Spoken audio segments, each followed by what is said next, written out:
Now, I'm gonna go out there and say one thing to open up this video. Unfortunately, I cannot go out there and fully replicate and encapsulate the negativity and the damage that the Detroit Red Wings have done to themselves, the damage that they have inflicted onto their season, and the ensuing anger that Red Wings fans have towards the team because of it. I cannot go out there and fully pretend even that I feel the same level of anger and that I can represent it properly in a YouTube video.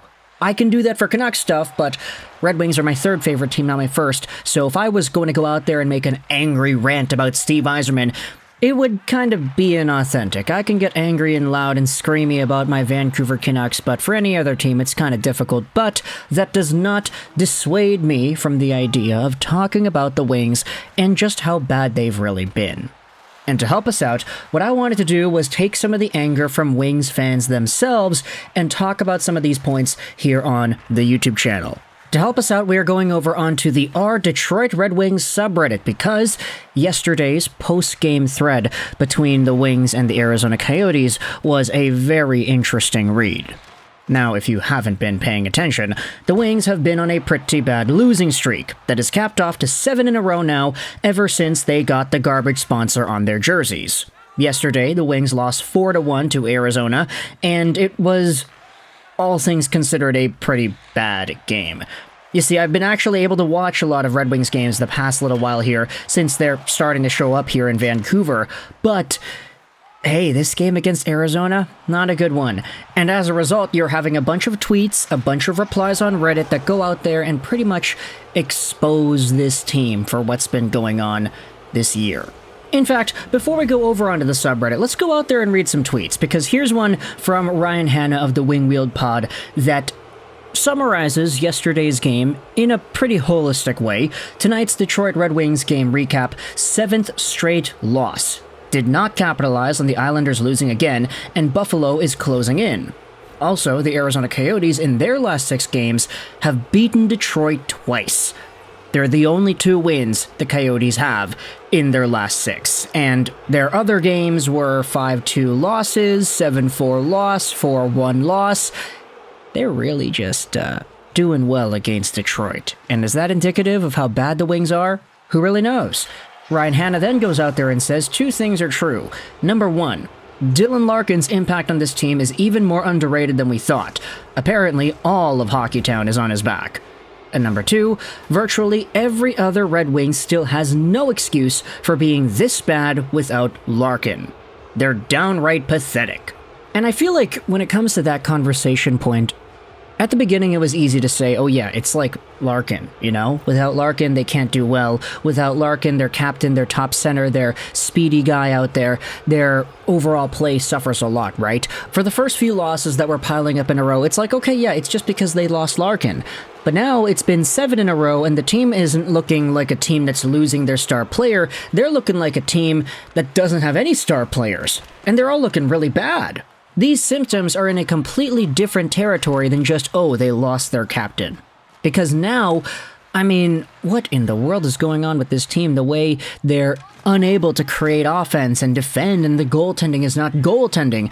Prashant Iyer went out there and said this on Twitter: you don't want to overreact to a small sample, but this recent stretch should weigh heavily on Steve Yzerman as he makes his decisions in the offseason. Significant changes will be needed on this roster if they're to compete during the Alex DeBrincat contract. Well, how exactly is that roster playing? Let's go back over onto the subreddit and read some of the comments made by Red Wings fans. We weren't supposed to be here. Says it all. Now, what does this comment mean? They're quoting a phrase said by Derek Lalonde that is kind of taken out of context, but there is a little bit extra described over here in the bottom. Did Derek Lalonde really say that tonight? Yes, unfortunately. It's not the full quote, though. He said something closer to, we weren't supposed to be here, we were predicted at an 8% chance to make the playoffs, and now we're tied for that wildcard spot 17 games out, and then continued. It's not really as bad in context. And then the further reply says, I'm sorry, that's still unacceptable, because essentially what this comment means is that, hey, we're doing all right. We're fine. We're in the spot right now where we're close to the wild card. The season is over in a few weeks, and we're in this race. We weren't supposed to be here. And the reason that's so infuriating is because it's like, hey, you can't go out there and say that this way and this overall record is acceptable. Like, sure, when the team's winning, you could say, yeah, we weren't supposed to be here, but now we're here. But when the team is starting to lose, ooh, you can't use this sentiment to calm the storm. You can't say, hey, Red Wings fans, sorry, but this is actually okay that we're in this position now because the whole picture has us in the playoff race. We are still in there, and we weren't supposed to be here, so all this losing is fine. Like, that is not the right way to go about it, and maybe everything in the comment section of this Reddit thread is taken out of context, who really knows? But let's move on into some other comments made here by Wings fans.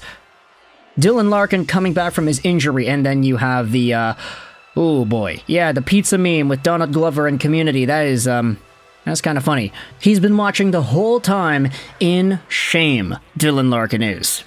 Another reply says, the worst part is I can't seriously think that his absence is the biggest fault for all of this. The entire team has forgotten how to play the fundamentals of hockey.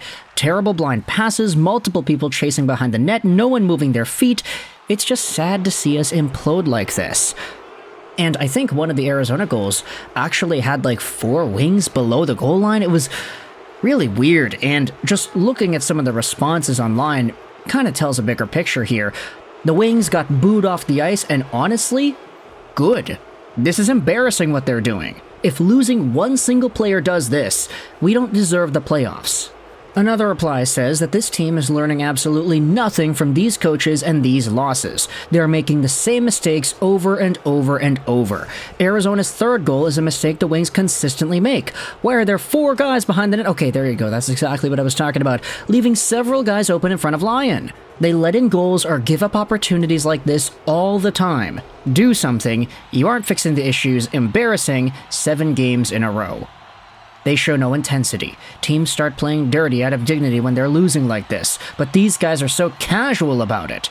And then, to end off this video, let's go out there and say one more thing about Lalonde.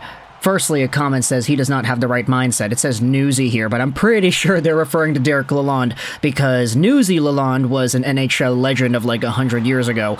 Pretty big hockey lore right there. But another reply goes out there and says, there's a lot of talk about the nobody expected us to be here comment. I think the one person who may be angrier than the fans at that is Steve Yzerman, whose moves pretty clearly show he did expect to make the playoffs and be a hell of a lot better than losing 7 in a row down the stretch and blowing an 8-point cushion. So, you know, when it comes to this team, I think it's fair to say that right now the Wings are the worst team in hockey, and what exactly is going to fix that? Hey, it's not as simple as just getting Dylan Larkin back, which he's not going to be back right now, but still. There's a lot more going on with the fundamental understanding of how to play the sport of hockey that is absent from the way the Wings are playing right now.